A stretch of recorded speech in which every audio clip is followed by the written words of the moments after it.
For more info on the topic, focus, and guest of the episode, please check the description below. Please enjoy.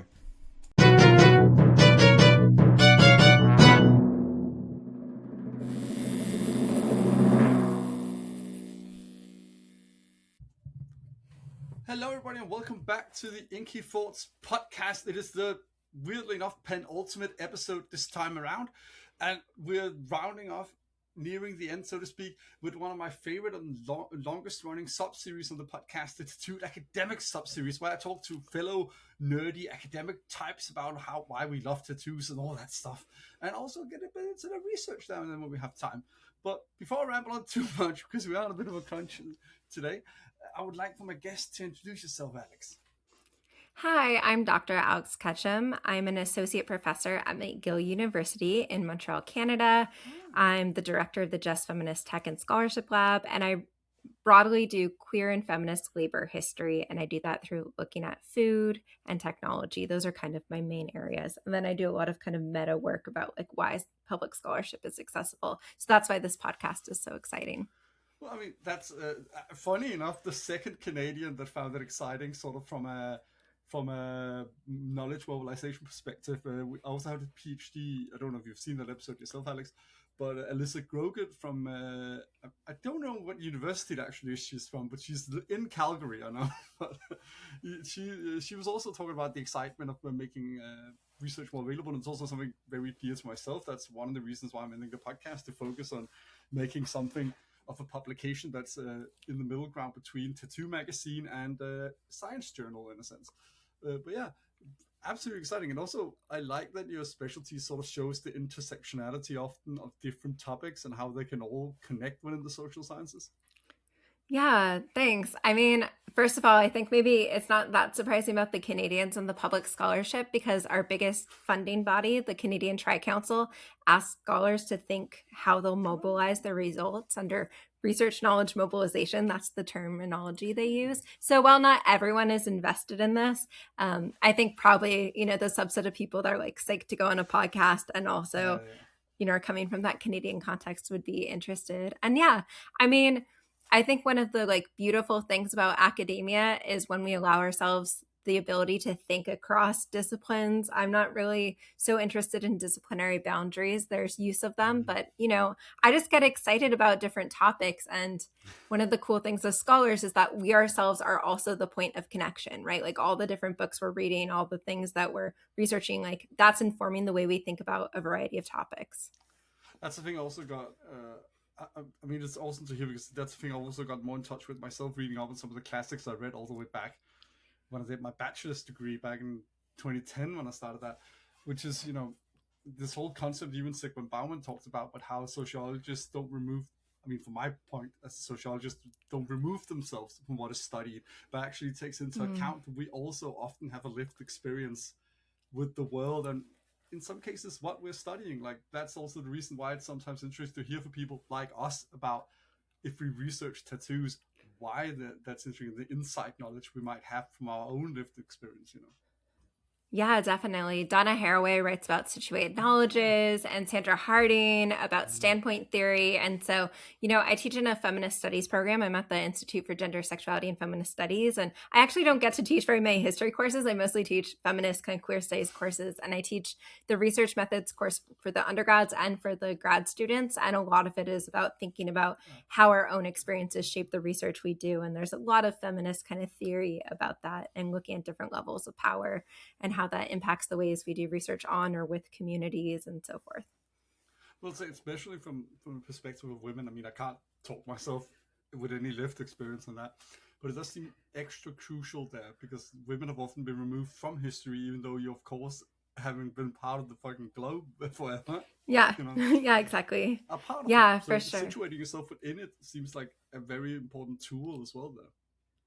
Yeah, definitely. I mean, historians tend to be as a discipline a little bit, I would say a little bit more reluctant to this, but they're still kind of in the subfield of oral history or folks who use that methods. It's definitely built in a bit more than some folks who rely solely on archives. But even with archival theory, there is the sense of how you relate to the archives and the emotion of the archives. And that's a whole other branch of historical and archival theory. So, yeah. I mean, that is, I mean, I don't myself, I mean, it's limited how much history, I mean, all good social scientists, I think, have to, at some point, engage somewhat with some historical data and knowledge. I mean, at least from researching tattoos, a lot of it would ring quite hollow when you don't Mm-hmm. engage with some of the historical knowledge out there, and also the new historical knowledge that comes out about it sometimes. Like, for Yeah. example, we wouldn't even have any like to stand on when we argue against the whole "it all came from biker culture" idea, Mm-hmm. if we didn't Yeah. have the historical evidence to show that that's such a narrow part of the whole history of tattoos.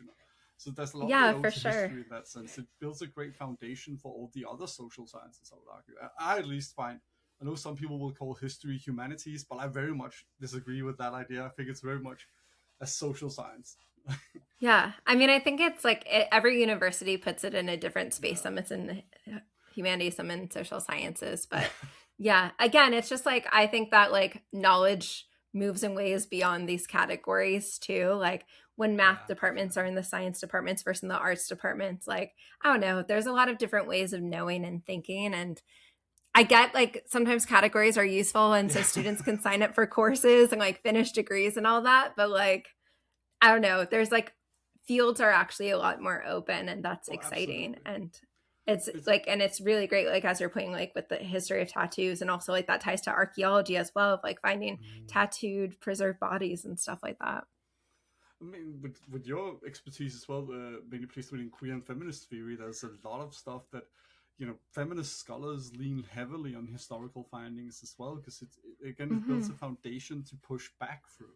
Like, it's something you Yeah, can stand upon to then push back against, a lot of male dominated and patriarchal dominated ideas and theories, of the past.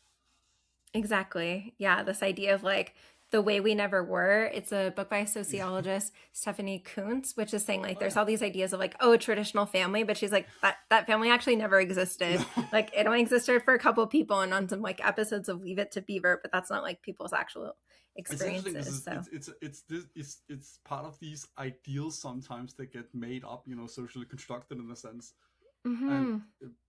often from the middle class, or this, I would rather say, myth of what the middle class is. That's often a useful tool from the people Mm-hmm. actually in power, not to get too fucking into conspiratorial territory here, but Yeah. used to control people in that way, to give them something to aspire to, or moral sort of the Mm-hmm. guiding point, which is not really real. Like, for Yeah, example, as you definitely. say, with the nuclear family, it's a whole construct because they need workers. They want you to have two or three new ones you produce within your family dynamic.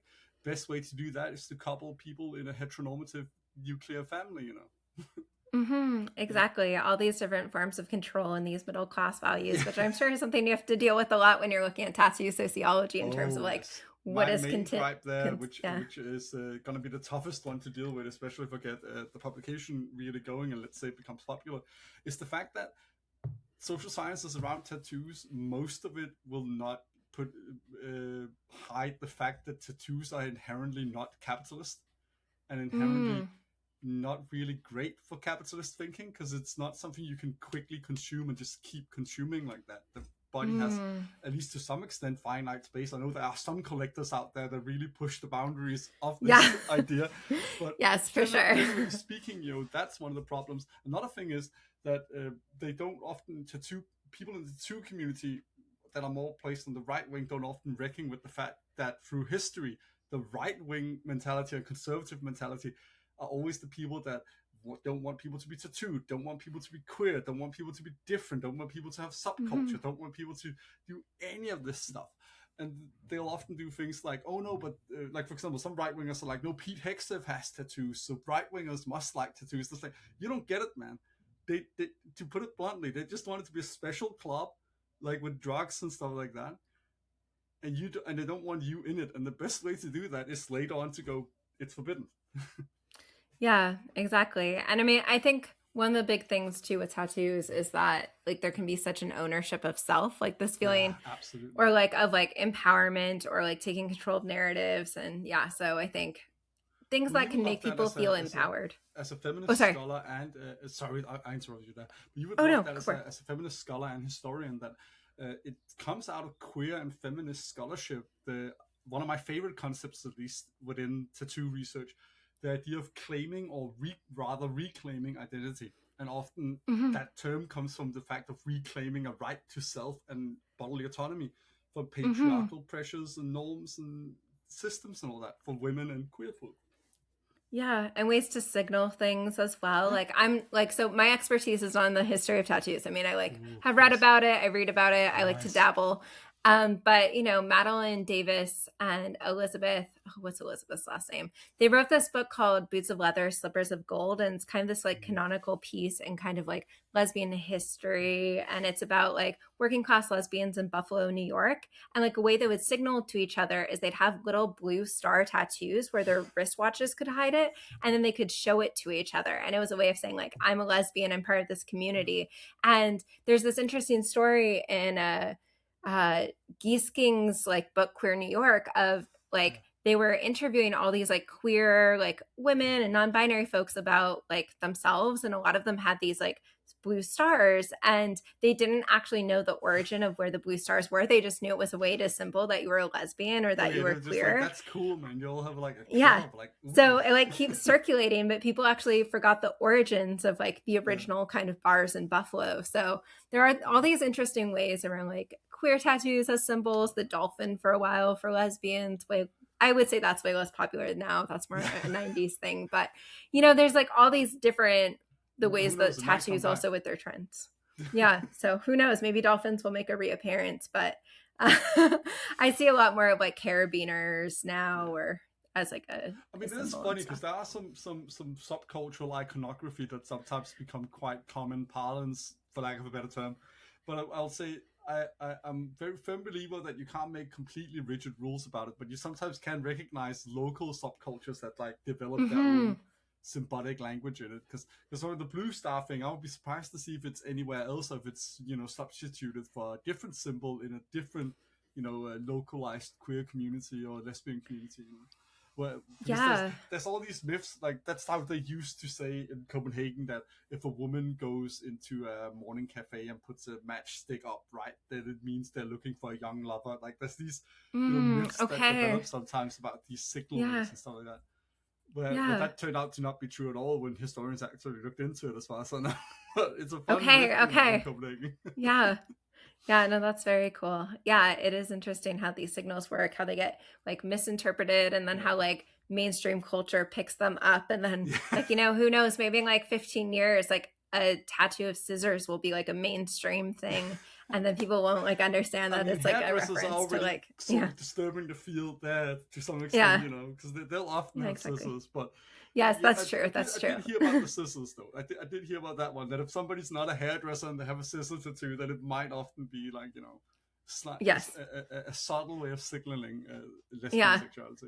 Yeah, exactly. So, yeah, it's been really interesting to Which I see, like the but yeah. humor in that one, to be honest, because there's the whole scissor sisters thing, and then sort of in a way reclaiming that pseudo derogatory term for lesbians and Hmm. making it your own. Hmm. Yeah, I think tattoos do a lot of work in this kind of space of reclamation. But the thing is But also yeah, in some of the older, earlier writings and the whole reclaiming the self concept, a lot of it was also about subverting male ideals and norms about female appearance yeah, and sort of definitely. reclaiming the female autonomy of your own appearance and values in that regard. Yeah, I feel like that's when the arguments of that book, Bodies of Subversion. Oh yeah, definitely, Yeah, yeah, definitely that's like part of one that of one. the books I've read about It's a like great tattooing, one as tattoo well. history. Yeah, really great images too. Like very Yeah. good design of that book. So I appreciate that. I'm really into like book design as just like a personal interest, and that's a beautiful I book. mean, absolutely. There's something about a really cool book as well within history, sociology, psychology, and anything like that. I at least have a weakness for when the front cover sort of hints a bit of the material to some extent. Uh, Hmm. Good friend who's also been on this podcast, one of my favorite feminist scholars and tattoos, previously Beverly Ewan Thompson, her book that I always shout out, Covered in Ink from 2015. I love that cover Hmm. because this is basically just a woman's back with a full back piece tattoo, and it sort of fits in a subtle way so well with the topic of like women, body politics, and tattoos. Yeah, yeah, no, that's great. Yeah. For sure. Yeah. And there's something so striking too about like a full back piece, like, Yeah, and the amount exactly. of time and planning. And that's, that's not usually someone's like first tattoo. That's No, usually like a commitment to tattoo culture. I've Although only met occasionally one people person ever surprise where that you. was the only tattoo they had, a back piece. Okay. Like Okay. Wow. only ever met one person and the only tattoo they had was a back piece. That was also just baffling to me. Like, wow, that's going all in, and that's the only one they wanted. So okay, well at Wow. least you committed for that one Yeah. tattoo. Yeah. That's cool though. Yeah, I mean, it's great in a they sense, know yeah, because like so many people, their first tattoo is like too small or like, yeah. that's the big regret. Um, That's yeah. often my gripe, or at least the advice I give to youngsters wanting to get into tattoos. That I get wanting to control it, and that's also an advice I give that get it somewhere where you can control who sees it. But I would just Hmm. as readily say, don't get a small tattoo. Like go a Yeah. little bigger than you thought you might, because you got to test out if you actually can handle and like being tattooed. Yeah, exactly. Yeah. And also like if it's super small or people's first tattoos, right? Sometimes you get covered up. And like I started getting tattooed before Instagram was a thing. I honestly blame Instagram in some ways for the reason I have so many tattoos because I just kept following all these different artists and I was like, that artist is so cool and that artist is so Yeah, cool. I And I blame think MTV. also what? I blame MTV. Oh, MTV. Yeah, no, that makes sense too. But I think too, like, the seeing different counts and seeing how different people were like getting tattooed and stuff that also like normalized certain images as well. Absolutely. But yeah, I mean, I wouldn't say I'm like it. However you define heavily tattooed, like I have like 25 or so. I mean, counting is always kind of funny. Like if like my Yeah. shin, like my lower leg, like I'm like, is that one piece or is that like 9 pieces because it's a bunch of different birds, but they're, you know what I mean? So it's like sometimes it's like how we count or whatever, but I'd say I have quite a lot of tattoos, but It's I also still have if a you lot of collect a space. patchwork sleeve and then collect it with a background, does it then turn into one tattoo? You know? Yeah, exactly. Exactly. So yeah, I don't know. But I'm more into the patchwork style. I don't have any pieces that are To each their super, own. super big. Yeah. But I mean, everyone's different. absolutely. I mean, that's the whole thing. Like, you figure out yourself what you prefer and how you like to collect, and what feels like for to use some of the scholarship I really like. Like, it feels more adherent to your idea of your authentic self. You know, to how you want Hmm. to represent who you feel yourself to be. You know, in your Yeah. embodiment. And for me, it's very like like mashed together, full coverage. So Mm. that's why I hate having blank spots on my right arm. Okay. Whereas Okay. Yeah. some other people are way more like patchworky and like having some stuff here and then maybe one big piece here and then surrounded by like it's so many different ways of doing it. That's why I'm just as likely to tell somebody off for being like, no, you should get a proper full sleeve as I am to be like, hey, go get a serious tattoo. Like, don't get a too small one. But like, there's a good Yeah. way of like you can't go like only mini tattoos. I think sometimes because you don't get a real sense of it at times and Yeah. of I getting mean, I think tattooed. But also, it's up to it, you how you collect. Ultimately, it's your body. It's your choice. yeah, exactly. And I think it's funny the thing with like rules and tattoos Yeah. of like, I mean, obviously like rules of like making sure there's like a good relationship with the artist and that they're, checking on consent. Like all of those things are really good about like Yeah. respect and like touch and like checking in, feeling Yeah. comfortable. Like those type of rules I'm all for. But it's funny the different rules I've had for myself also just around my own tattoos where I was like, oh, I'm not going to have anything that's literal. Everything will be kind of like a metaphorical. Mm. And I'm actually covered in animal tattoos. Like I'm real and like that's actually most of my tattoos are animals and like animals that are like their insides or like torn apart, like Yeah. and disintegrating. I have a beaver that's like disintegrating and um so it's just kind Wow. of Wow. funny. And then I had this thing where I was like, oh, it's only going to be like tattoos of animals in places that I've lived. And then but then I have like a Okay. metaphorical one that like I have like a symbol from tarot, even though I'm not really into tarot, but just the strength symbol and there's a lion. And there's no lions in Canada or the US, but I mean I've lived also No, in I would say you Ireland have a briefly lot and of stuff, more but dangerous animals than we do in Denmark, but no lions. yeah, exactly. But I'm like, well, this is like a metaphor. But it was like that broke the rule. But it was like that's actually my only flash piece too. But it was just I saw this artist piece and I was like, I Okay. love this so much. Yeah, yeah, all my other ones are customs, but I think because I think I that's a like control. stereotype about academics who get tattoos that I think a lot of us break after a while. That a lot of people think because we're academics and we're like of the nerdier variety, so to speak, Yeah. we're really like reflexive about all our tattoos and really deep thinkers about them. But just as much Hmm. as any other collector, many of us get to a point where it's just like, no, I just really love the art and like being tattooed. Like, Yeah, I think it's really kind of shifted over time in the style. Like for a while, like I have some geometrical stuff, but most of my stuff was neo-trad for a little while. And then now it's like a lot of kind of like okay, woodcut style, which I like. And then like also, yeah. I don't know, some style where it's like I don't know exactly how you would define it, but basically animals and mostly like yeah, lots of seals. I have 3 seal tattoos. Like I love Love seals, seals. and then Okay, I have my dogs super tattooed on awesome. me because dogs are great. So and then like plant. So like But sometimes they I'm do like, live oh, I think live in Canada as well with you. So yes. Yeah, exactly. But I do think it's funny because at one point, like when I had fewer tattoos, I had these like really like, oh, and I have this because of this. But I think my favorite thing that I've been doing with my tattoos now is so in a lot of kind of like semi dystopic, but not always dystopic sci-fi of like the near future when I mean I guess this all part is right, yeah. dystopic where a lot of like plants and animal species are extinct now that there will be elders that have tattoos on their bodies representing the stories of these like living creatures from before. And so I've started to do that on my own body. And then when I interact with children, I use my tattoos to teach them about different animals and plants that are like local to the area or like at least in Canada. And so I have this whole thing where it's like very nerdy, but I have like this orca, and orcas will like eat seals, and then but humpback whales will stop orcas. So I do this like whole thing where I like Yeah, make the tattoos swim, and it's very silly, but kids love it.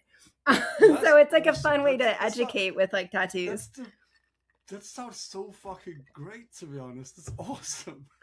It's a really nice way to interact with kids and keep them entertained when you just like Well, it's briefly also have to fun when it's interact all the with kids. conservatives that think kids can't handle tattoos. Like you often Yeah. hear, at least in Denmark, that people are like, "Oh, you can't be like a kindergarten teacher if you have like full sleeves." And all that. It's like, no, fuck off. Kids like tattoos, man.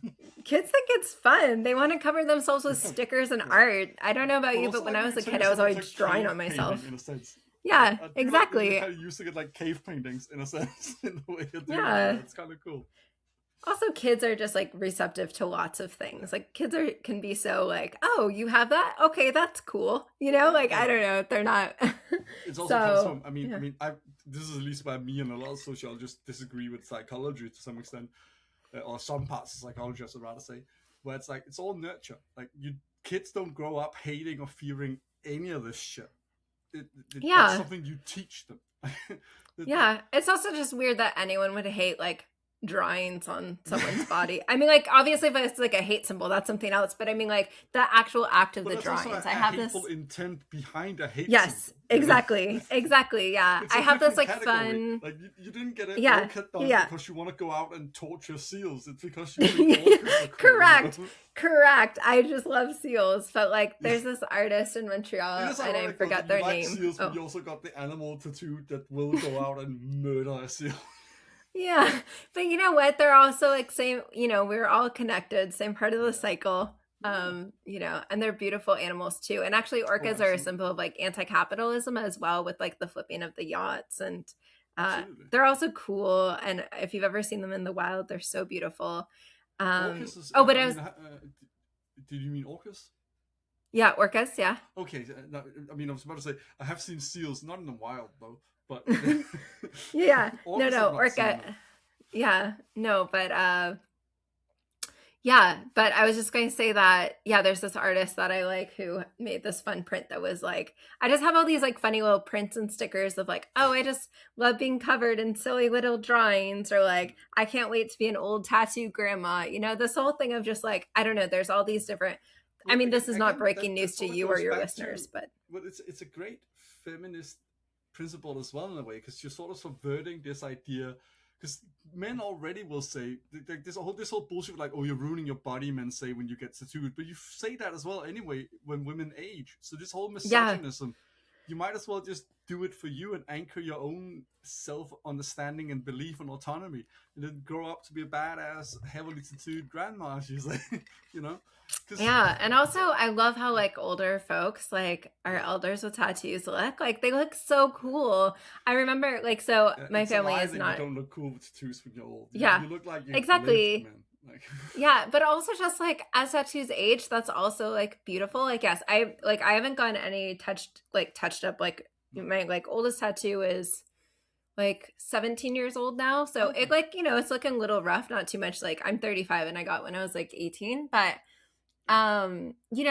like I remember my godfather had a tattoo of like the ship he was on in the Navy that he got when he was really young. And like, yeah, like his body, his skin had changed so much over time. He had gained weight, lost weight, like it was saggy. And I just thought it was so cool and beautiful that he had this. And then I just remember him and my godmother being like, oh, what a mistake. He got that. And I'm like, that was so cool. Like it anchored him in a certain time of his life.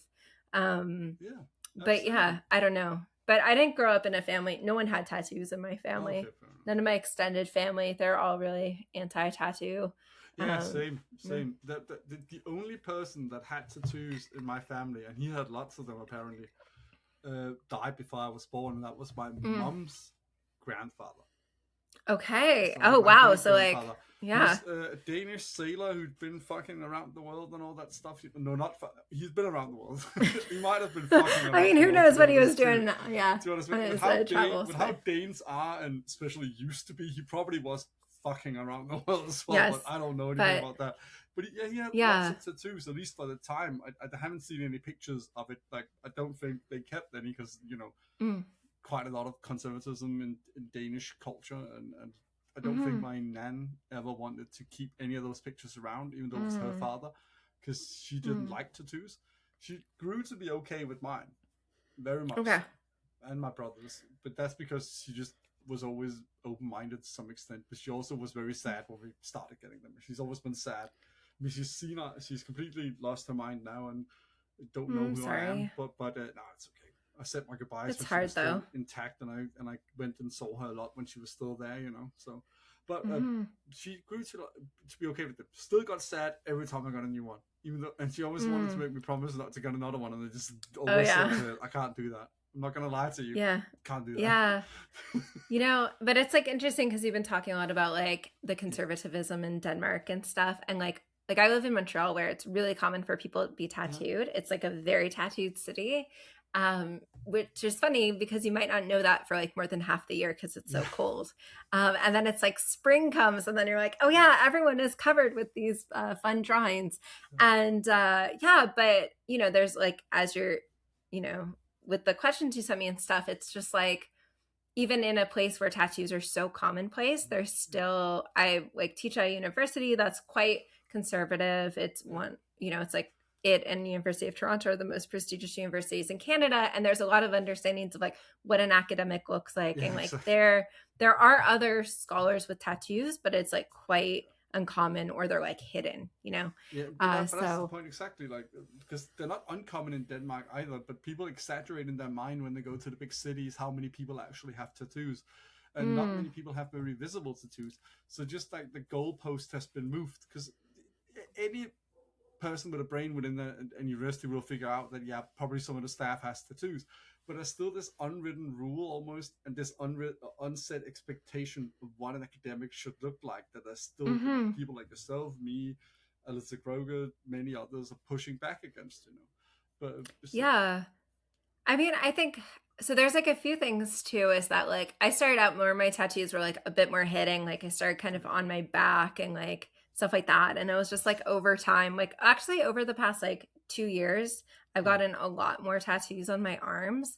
And part of it, like I got tenure in June. So for folks who are listening who aren't part of the Canadian or American system, it means it's my job for life now.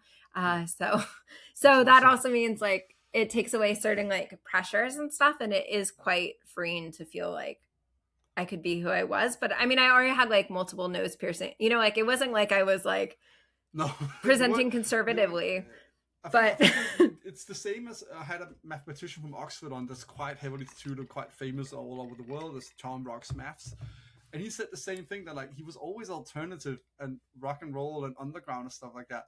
So the tattoos that got more and more visible was just him like shedding the skin in a way, like just showing more of himself. Like that, Yeah. it wasn't trying to embrace a new persona to like be rock and roll now. He was already Yeah. that. The tattoos just Yeah. fit with that, you know. And I mean, I already had like big pieces. It was funny. I like get a piece and I'd be like, oh, but it's not that big. And my tattoo artist would be like, no, that's a pretty big tattoo you have like on your forearm and stuff like that. But I was like, oh, it's so small. Cause you know, I don't know if you experienced this, but like I forget my tattoos are there a lot of times, you know, because my mind's just gotten used to it. Yeah. But I'll see someone else with like one tattoo and I'm like, oh, they have a tattoo. And I'm like, oh yeah, that's how people are like perceiving me, but as having a lot. But I also think like even when I have tried to like, you know, because it's pretty easy like in Canada to be completely covered in clothing because it's so cold and stuff. And like, but it doesn't matter how like I dress anyways, just there's parts of me that don't, even though I'm a very serious scholar, I take my job seriously, I produce a lot of research, I mentor lots of students, teach lots of classes, all these things.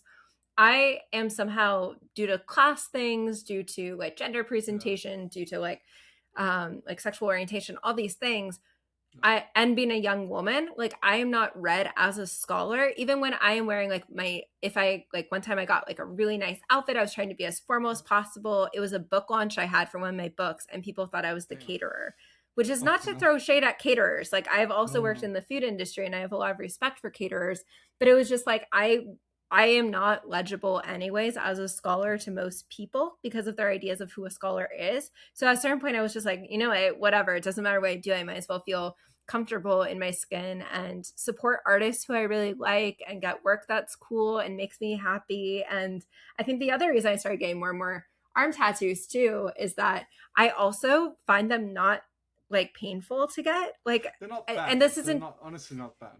Yeah, like this isn't to throw shade. Everyone has different pain tolerances. I'm not into the like, oh, be a hero, no shit, like whatever. Everyone's different. But I do find that like when I'm getting my arms tattooed, I sometimes start to fall asleep and I'm so relaxed because I can't work. Like I can't work. No one can reach me. I'm not checking my email and I'm just like zenned out. Like, you know, obviously as it gets close to the armpit, it gets like painful and stuff, but like compared to like my ribs were like I got part of my rib and it was just absolute torture. I've had both mine done as well. That's you're not sleeping through the ribs. No.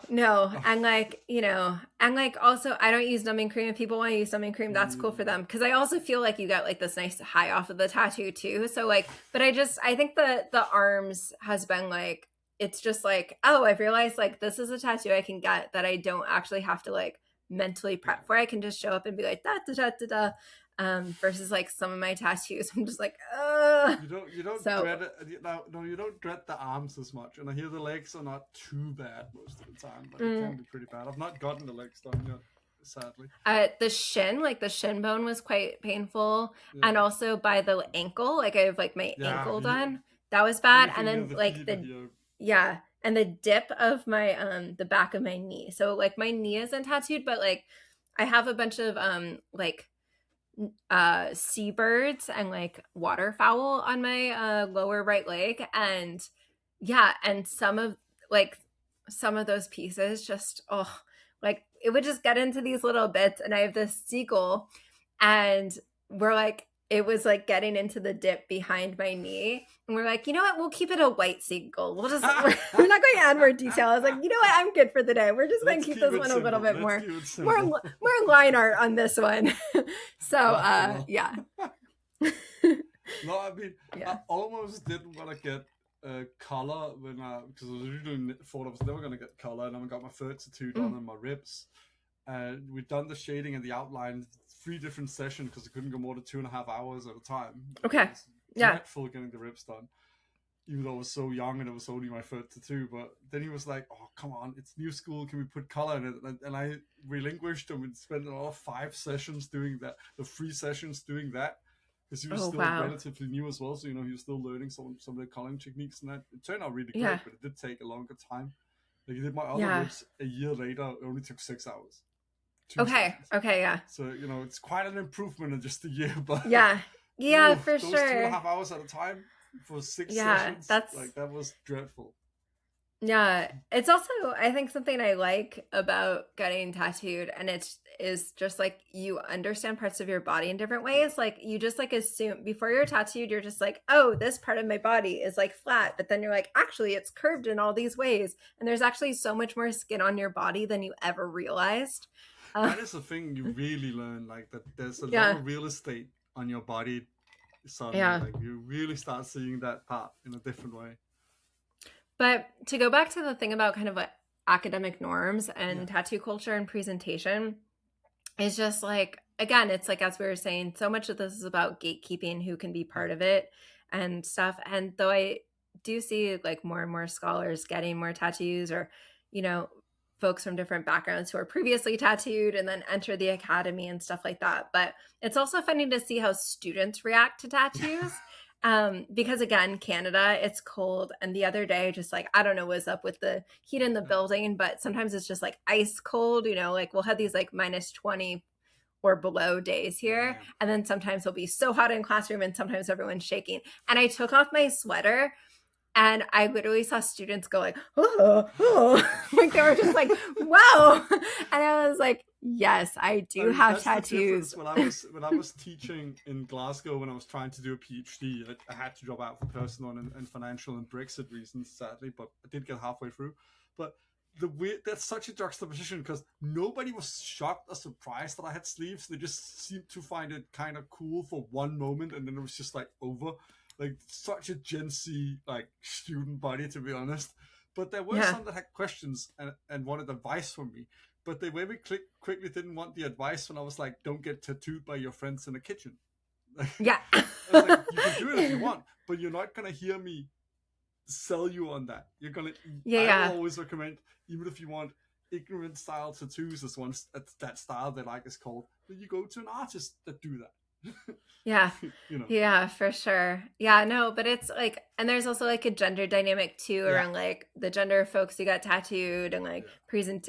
So There there's are a like a lot lot of more things girls that get tattooed these days, and I think there. exactly Yes, feeds for into sure. some of the stuff your expertise is in, because I think a lot of it has to do with reclaiming and claiming the right to both bodily autonomy, female identity, and their own idea of what their authentic self is, and that sense of feminine they want to embody is. You know. Yeah, I think there's definitely some of that. I mean, I also teach like in a program, like the Yeah. undergraduate program's called Gender, Sexuality, Feminist, and Social Oh Justice wow. Studies. So even though McGill is like quite a like conservative university in terms of like Mm. conservative around ideas of discipline, and I would even say fairly politically conservative. Yeah. But like the students who take my classes are not the Yeah. conservative No, students. I So wouldn't guess so. No. so uh so yeah, so there's also like I would say a lot of my students are also tattooed. Yeah, and it's been fun to see kind of the different like trends too over the years. Yeah. But yeah, the little being covered in the little teeny tiny sticker tattoos really seems to be popular right now. But that's also And I'm a change, I think, among a lot of. If you compare our generation, we're both 35, and their generation of feminists, because the tradition for women that were feminists in your time, just generalizing here for the point, was like bold tattoos to really subvert the patriarchal idea of femininity and what the body should look like, and like really put a sticker on that nice car they want to see your body as, you know. And now a lot of them get very small tattoos, and it's not so much about, you know, being in your face with it, but more personal thing, it almost seems like at times, which I don't think what our generation did is any less personal, but it was just also this in your face element to it sometimes. Yeah, I think there's that. I think some of it's also the cost too, you Yeah, know, definitely, like the cost definitely. of I how mean, big the that tattoos has to can play a role be, as well. you know, and like okay, and like a lot of them, I feel like a little bit less so now, but a couple of years ago, there a lot of them were Yeah, doing stick and poke. yeah, So yeah, I don't, but like again, like the cost of getting tattoos has gone up a lot. I'm glad that I have done more of my tattoos once I've had more stable yeah, income. Like because I've been able to like pay artists like that like I can trust and stuff. Like I've pretty much always like I've had of all my tattoos, there's only been two experiences that weren't great, but I've been yeah. really fortunate to work with like good artists, and I tend to like return to some folks over and over again. So yeah, but it's definitely been almost all the artists that I work with also like are pretty grounded in like feminist values as well, which Oh, has that's been awesome. cool. Yeah. And Awesome. I've only really had I've only done two walk-ins ever. Okay. My first tattoo was a walk-in and the person was so nice. His name was Joe W. So shout out to an Irish tattooer named Joe W. When I Damn, was living in Irish as well. Ireland. Fucking hell. Yeah. Well, I was living there and he was like so kind Ah, and he was like I was like this is my tattoo and he's like no, this is your first tattoo. I'm like no, I'm not going to get any more and he's like I bet you will. But he was so kind and like walked me through it and then yeah. the only other tattoo I got done by a man was also in Ireland but like a Okay. decade later basically, who was also just kind and it was just something that was like quite simple, that was just like a symbol that I'd drawn that I just like wanted to mark that day. Yeah. But in general, I tend to like, I used to at least like really overthink the tattoos and plan them. And now it's like, now I keep being like, oh, I'm done for a while. And then one of my partners will be like, are you? And I'll be like, oh, well, I mean, I do have an appointment this month. And I'm like, okay, so maybe you're not done. But, stuff like that. Yeah. So it's hard because you start to get Well, the more and thing more is also ideas because about it. you've firmly moved into what the sociologist Derek Roberts would classify as a tattooed person rather than a person that just has tattoos. Like it's become part of how you identify being tattooed, which is also Yeah. why the story to justify it is less important because you don't need to justify something you feel is a core part of what you enjoy Yeah. about yourself. You know. Yeah, I've never thought of it in that framing, but I actually would say that I really have felt a shift over the last 2 years Yeah. of like that difference. Part maybe just the quantity, part also that like I now don't have to, like, it's not Yeah. as much time of like saving, when I was a grad student and getting paid, I got paid $12,000 a year and 3,000 had to go back to tuition. So I was working all these jobs on top. So, like planning for a tattoo was Yeah. like a really, really big thing. Yeah. And like I'm fortunate to like have like a stable job now. So it doesn't feel to the same degree of like It's more a planning little that's treat here and necessary. there. Yeah, exactly. So that really kind of shifts it. And also Yeah. like I know what to expect, it's like I know like what creams work well for me and like Yeah. all my Yeah. systems and all Absolutely. of that. So that's been really nice. And like I know like, oh, don't get tattooed at this time of year because like your skin's not I going to be mean, as the happy rookie with you. mistake we see people do every year is being like, "What's the hottest month?" Because I want to look hot in a Mhm. bikini, so let me go get a or hot in my Yeah. bathing trunks or whatever you wear, Yeah. So let me go get a fresh tattoo. And it's like, yeah, that's gonna heal very bad. Yeah, exactly. So, I mean, again, in Canada, like we're covered a lot Yeah, of the okay, year, fair enough. but But you it's, get yeah, pretty hot summers in Canada. we I've heard. do. We get Yeah, 40 plus in like you just have Montreal this also. massive swing in temperatures throughout the year. Whereas, I mean, Yeah. people get mad at how cold they can get in Denmark, but we only got like -12 this year. Yeah.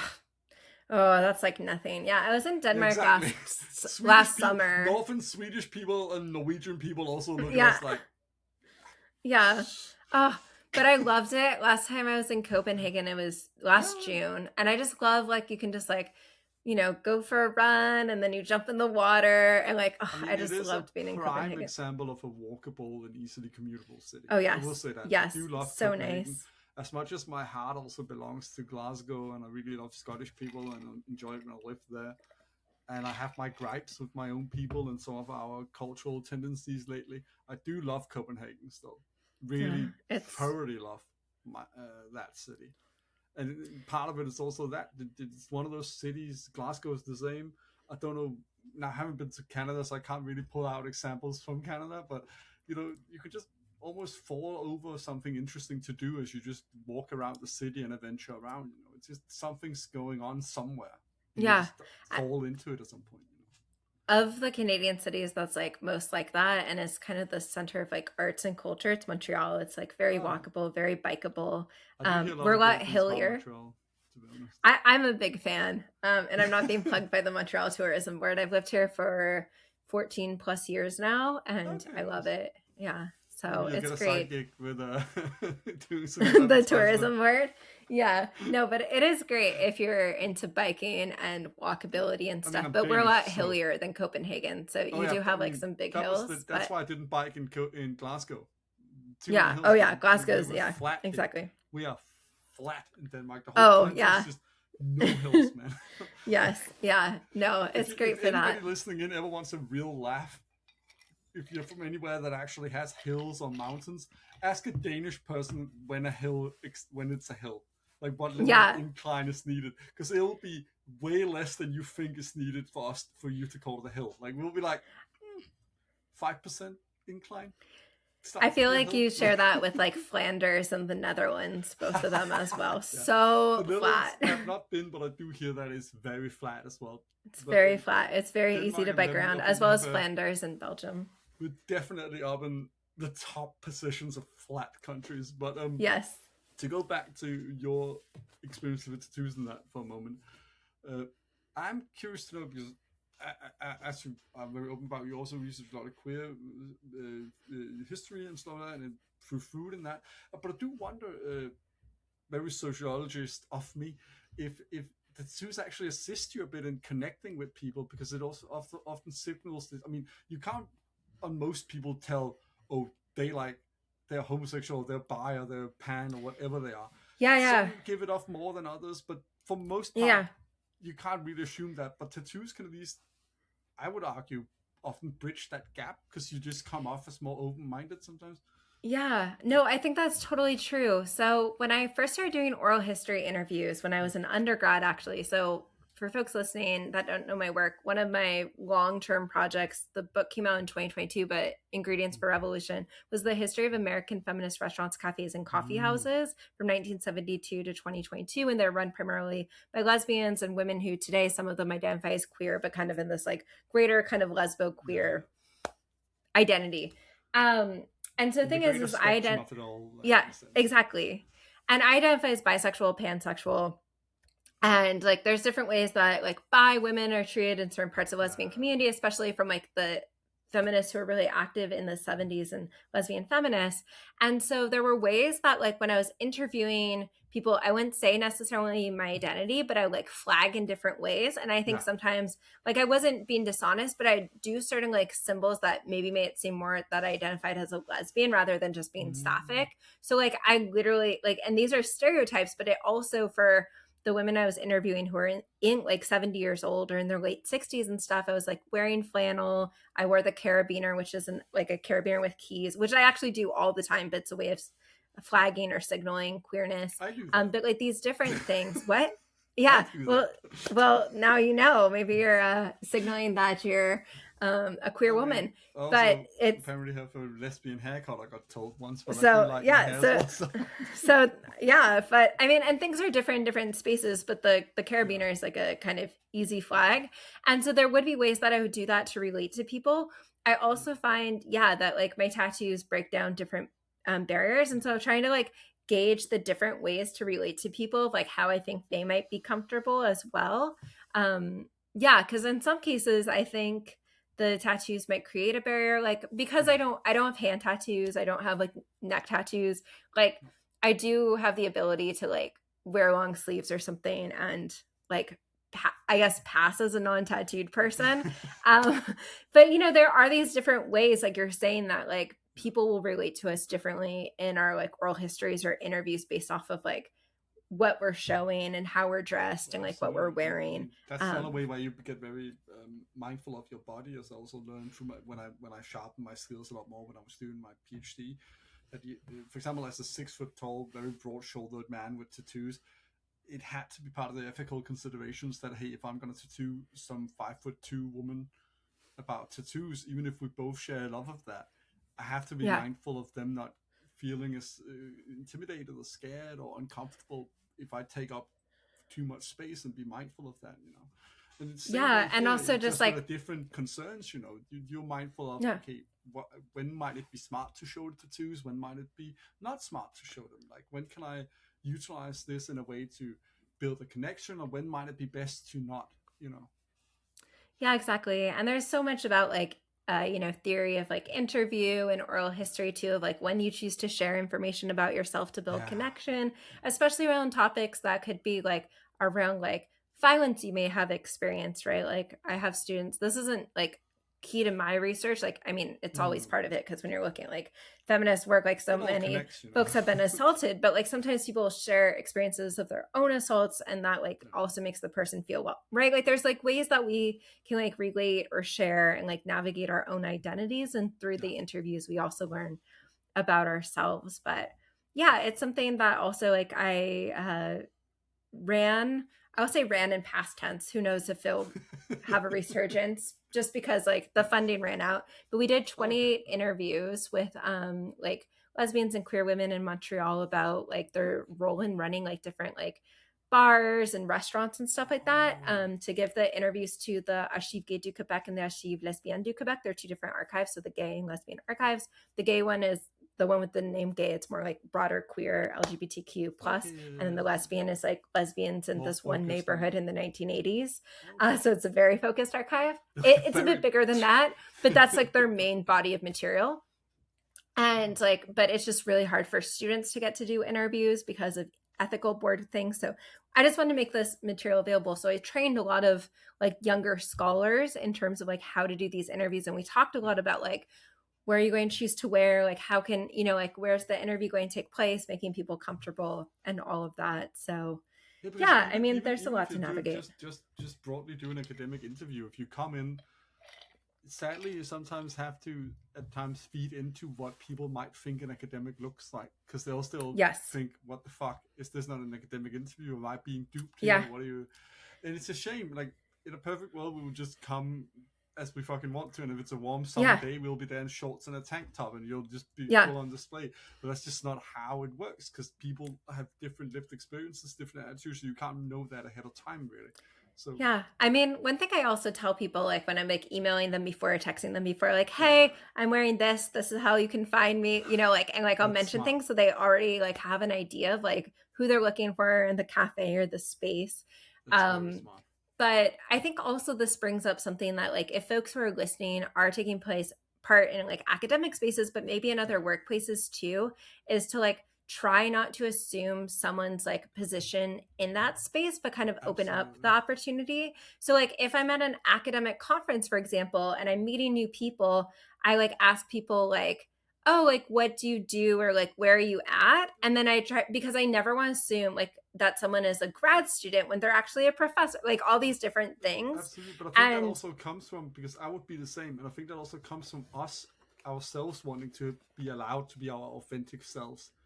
Yes, I think that's part of it, but and also people always thinking that I'm a grad student, even though I'm like, I've been a full-time prof since 2018.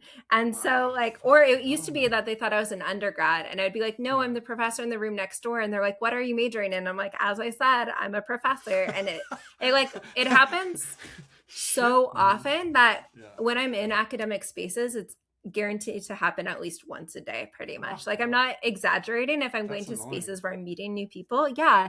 So I think it's just something to like open up to, you know, and then sometimes people won't understand the question. So I'm like, then I start with a higher thing. I'm like, oh, are you a professor? Are you a postdoc? You know, I like go down. So I put the assumption first and the like position with like more power, and then they can exactly. So that way they can like speak to it, because you like actually never know. And even still, I try to enter in with this, and I still sometimes find myself thinking someone is in a different like position than they are. And so I think it's really important to, it like helps us examine our own biases, but whether it's because someone is tattooed, or because they look young, or because of their race or class presentation, or like all these different things. But like we can do this outside of academic spaces as well, but since this is this realm that we're in, I think that's a great message though in general, because that's an important thing everybody could learn, which is also an important thing I tried to teach when I was a graduate teaching assistant. I mean, I've never been a professor or lecturer, but it was like I tried to impart on the students when I taught intro to sociology that the most important thing they can learn from this course is to interrogate their own privilege and bias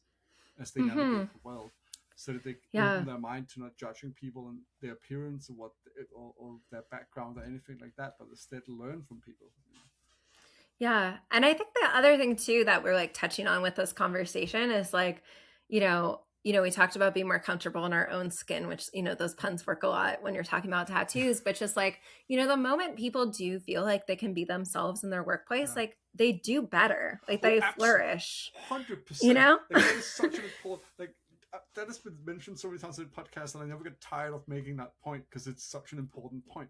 Like, because I'm a socialist, but even if we look at it with the most capitalist glasses and you want to maximize profit and productivity, Yeah. the best way to do that is to let people be their authentic self and have a right to be that. Because the thing that's going to make you clock out mentally when you go to your job is that you just feel like, oh, for fuck's sake, I got to sit with these cunts again that don't want to let me be me or accept me for who I am. That's the first thing that's going to make you just tune out and not care and give a shit. You know?